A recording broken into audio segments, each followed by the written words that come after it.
দাঁড়ান, ধাক্কা দিবেন না। ভিডিওটা মনোযোগ দিয়ে শুনেন। উনি শুধু এমপি নয়, উনি আমাদের কলিজার টুকরা। উনি কি বলছে মনোযোগ দিয়ে শুনেন।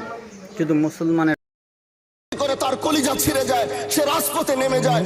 আমি বলবো যারা নবীকে কটূক্তি করে, নবীর নামে গালিগালাজ করে, এদের মৃত্যুদণ্ড এই আইনটাও যেন বাংলাদেশের এই সংসদ থেকে পাশ করা হয়। মাননীয় স্পিকার, এলাকায় বলেছিলাম যে আমরা ন্যায়ের পক্ষে কথা বলবো, ইনসাফের পক্ষে কথা বলবো।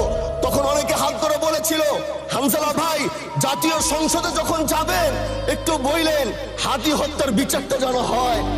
ন্যায়ের পক্ষে কথা বলেছিল, ইনসাফের আওয়াজ দিয়েছিল।